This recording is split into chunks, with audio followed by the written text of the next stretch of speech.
السلام عليكم ورحمة الله وبركاته. البيتي فور بالأوريو بالشوكولاتة الدارك بالوايت شوكليت بجوز الهند باللوتس، حاجة كده تحفة جدا من ورا الخيال. يلا بينا نسمي الله ونصلي على سيدنا محمد ونشوف احنا هنعمل ايه النهاردة. اللهم صل وسلم وبارك على سيدنا محمد وآله وصحبه أجمعين. بسم الله الرحمن الرحيم. هنعمل النهاردة البيتي فور. بصوا بقى هنا بدل ما احط فورماسي والحاجات اللي هي زي كده، عملت كده تشكيلات العصر الجديد بالأوريو، بسكوت الأوريو المطحون واللوتس المطحون والشوكولاتة البيضة والشوكولاتة الغامقة. المقادير اللي معايا 750 جرام زبدة بدرجة حرارة الغرفة، ومعايا 3 بيضات، مش هستخدمهم كلهم، هستخدم بيضتين وصفارة من البيضة، ومعايا 200 جرام من السكر. طبعا السكر يعني ناعم جدا جدا جدا ومتغربل كمان، ومعايا كيلو من الدقيق بس هشيل منه حوالي 3 معالق. حابة تعمليه بالمضرب، حابة تعمليه بالعجان، حابة براحتك خالص. هو طبعا معروف ان البيتي فور ما بيتضربش قوي او ما بيتعجنش كتير، يا دوبك بيتلم كده. درجة حرارة الغرفة طبعا الزبدة دي زبدة جنة. بصوا يعني ممكن لو هي في التلاجة تطلعوها من التلاجة وتخلوها تفك شوية. تمام. طيب بعد كده بضرب الزبدة مع السكر لغاية لما تبقى زي الكريمة كده. طبعا اي حاجة في الحلويات الف ب ان انا بنزلها بالغربال علشان تبقى ناعمة جدا. لازم تتأكدوا ان السكر ما فيهوش اي حبيبات. شايفين؟ وطبعا تحاولوا ان انتوا تحطوا الدقيق شوية بشوية علشان خاطر آه علشان خاطر الدقيق شوية بشوية عشان خاطر ايه عشان خاطر ان مشاكل الدقيق بتبقى كتيرة جدا واحنا عارفينها. زي ما انتوا شايفين كده. حابة تعمليه بالمضرب، حابة تعمليه بالعجان، حابة تعمليه بايدك، براحتك خالص. المهم ان انتي تتأكدي ان هو يبقى زي الكريمة كده، السكر مع الزبدة. بحط بيضة طبعا الفانيليا، لازم كل بيضة ليها واحدة من الفانيليا. حابة تحطي الفانيليا دي نوعها يبقى براحتك خالص. تمام. بعد كده بضيف الدقيق. بشيل منه حوالي 3 معالق كده على جنب علشان اشوف الدقيق بتاعي، لو محتاجة هحطهم، لو مش محتاجة خلاص. ولازم شايفين ان انا بنزله علشان يدخل فيه الهواء ويبقى نضيف ومتأكدة منه يعني. وبعد كده بلم بس، يعني مش بضرب قوي علشان خاطر الزبدة ما تفصلش عن الدقيق، بلم فقط وليس عجين.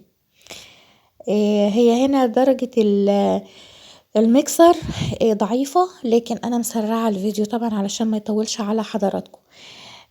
طبعا انا لما باجي استخدم العجينة دي، انا ده هنا كيس قماش او كيس سيليكون، هما اللي هينفعوا معايا علشان الاكياس التانية بتتقطع ومش بتستحمل العجينة. طبعا مش بملى العجينة في الكيس علشان خاطر تقدر تتشكل معايا. البيتفور عملته بالقمع الاكبر زي وردات زي ما انتوا شايفين كده. درجة التسوية ودرجة الحرارة طبعا انا بلاحظه زي البسكوت كده، ببص عليه على درجة حرارة متوسطة لعالية جدا علشان يستوي، ولا واطية جدا، وبحطه في الرف الاوسط. تمام. نقول تمام. انا استخدمت، هحكي شوية على الشوكولاتة عبال ما شكله. استخدمت نص كيلو من الشوكولاتة، ربع كيلو شوكولاتة بيضة وربع كيلو من الشوكولاتة الدارك الغامقة. طيب انا وطبعا عملت حطيت للبيتي فور نص العجينة كاكاو ونص العجينة كاكاو خام، ونص العجينة عملته ابيض زي ما حضراتكم شايفين كده.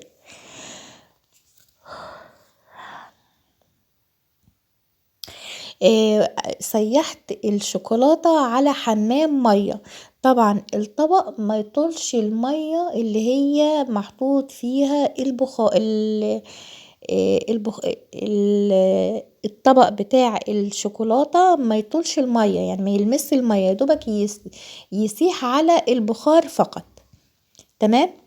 المهم جبت برضو من عند الحلواني بسكوت لوتس مطحون، وجبت من عند الحلواني بسكوت الأوريو المطحون برضو، وجبت كمان حابة تحطي في النص مربى براحتك، حابة تحطي في النص شوكولاتة براحتك خالص، يعني التشكيل ده بتاعك انت حسب ما يحبوه اولادك. طبعا تلاحظي وانتي بتسوي ان انت مش هتعرفي ان البيتيفور اللي هو بالشوكولاتة ده استوى او ما استواش، فتحطي مع شايفين ده قمع والتاني قمع مختلف خالص، ده كيس والتاني كيس خالص. بس وانا بعمل بالكيس البلاستيك بصراحة البلاستيك ده اتفتح مني وبوظ الدنيا، لكن الكيس السيليكون استحمل معايا. تمام. بحط ال مع البيتيفور الشوكولاتة بحط بيتيفور بالفانيليا علشان خاطر اعرف التسوية بتاعته وصلت لغاية فين، زي ما حضراتكم شايفين كده. الفرن لازم يكون متوسط يا جماعة، ما يبقاش عالي وما يبقاش هادي جدا علشان ما ينشفوش معايا، ومش بيقعد في الفرن كتير علشان خاطر ما ينشفش مني. نيجي بقى لمرحلة التسوية، حابة اوريكم الشوكولاتة. هو اخد نص كيلو كامل، الكمية دي اخدت نص كيلو كامل. شايفين التسوية بتاعته ما شاء الله تبارك الرحمن، حاجة كده زي الفل. ودي بصوا الكمية اللي عملت حوالي 2 كيلو من البيتيفور. تمام، عملت حوالي 2 كيلو من البيتيفور.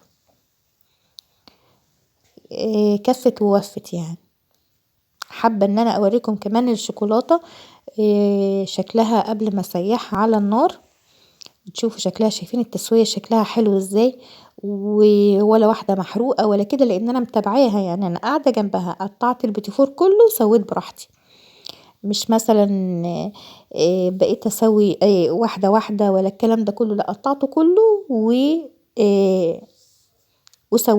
وسويته مرة واحدة يعني. اهو شايفين الشوكولاتة شكلها ايه في الطبق. كسرتها طبعا، كانت مكعبات او مربعات، فانا كسرتها في الطبق وحطيتها على حمام مية. انا سخنتها على مرتين لان كانت كل شوية بصراحة بتجمد مني. كنكة كده وتحطي عليها الطبق من بعيد على نار هادية. المهم ان الطبق لا يطول نار ولا يطول المية. كسرتها كده طبعا علشان تسيح معايا بسرعة، وسيحتها بصراحة. وحطيت على كل طبق معلقتين من الزيت علشان يسهلوا معايا التسييح بتاع الشوكولاتة. زي ما انتوا شايفين كده بقت عاملة زي المية.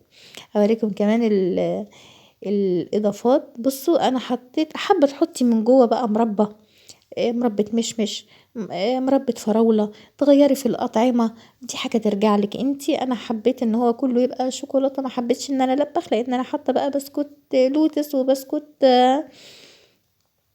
اوريو، فما حبيتش ان انا حبيت اغير بصراحة. حبيت اغير كل سنة بنحط له مربى مشمش ومربى تين والكلام ده كله نلزقه بيه، فحبيت الزقه بقى كله بالشوكولاتة.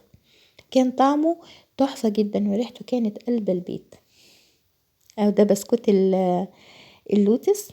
وبصوا بقى ما شاء الله تبارك الله. حابه تحطي جوز هند برضو، يعني التشكيل ده ليكي انتي، كما تشائين. حابه تغلفيه كله زي ما انا بعمل كده بالشوكولاته، حابه تغلفي نص وبس بالشوكولاته البيضه براحتك، يعني دي حاجه براحتك. يعني انا كنت كمان بغمز نص البيتيفوره وبعملها بلزق عليها البسكوت الاوريو، بلزق عليها بسكوت اللوتس، بس كده حاجة كده تحفة جدا بصراحة. كان طعمه احلى حلويات العيد اللي انا عملتها. والمقادير دي على فكرة مظبوطة جدا جدا جدا. حابين اقول لكم كمان المقادير: 750 جرام من الزبدة، الزبدة بدرجة حرارة الغرفة، 200 جرام سكر مطحون جدا، كيلو من الدقيق إلا 3 معالق. التلات معالق دول شلتهم ليه؟ علشان خاطر طبعا مشاكل الدقيق كتيرة جدا. ممكن يكون دقيق ما بيقبلش سوائل، دقيق يقبل سوائل، الكلام اللي احنا فاهمينه ده كله. عينك بقى ميزان وايدك ميزان. قولوا لي بقى انتوا بتشكلوه، تحبوا تشكلوه بجوز الهند التقليدي والمربى، ولا تحبوا ان انتوا تشكلوا وتجددوا زي ما انا عملت كده؟ الحاجة دي تعجبكم واحنا بنتبادل افكار ووصفات. بجد بجد ما تخافيش من الوصفة دي، الوصفة دي مبهرة جدا وحلوة جدا، ويا رب اكون خفيفة على قلوبكم. اللهم بلغنا ليلة القدر، وامان عليكم تدعولي بدعوة حلوة، دعوة حلوة من القلب كده وصلاح الحال. وافتكروني بدعوة حلوة ولايك وشير في الخير. شايفين بقى قطع قد ايه؟ قطع 2 كيلو بالظبط. حبيت ان انا اوريكم الكمية. طبعا ما هي 750 جرام من السكر وكيلو دقيق. وشوفي بقى السكر والحاجات دي قطعوا، يعني قطعوا كتير جدا، يعني قطعوا فوق الكمية كمان. بصوا الشكل تحفة، وتجيبيه متهيألي يمكن كمان طعمه عامل كده زي اسطبليه، حاجة كده بالزبدة، طعم الزبدة طالعة فيه والشوكولاتة والفانيليا، حاجة كده كانت ريحة المطبخ كله ما شاء الله تبارك الرحمن. يلا بقى أسيبكم في رعاية الله، والسلام عليكم ورحمة الله وبركاته. إلى اللقاء في وصفة جديدة إن شاء الله، ومكملين في وصفات العيد وبسكوتات العيد والكحك والقريبة والبيتي فور. باي باي.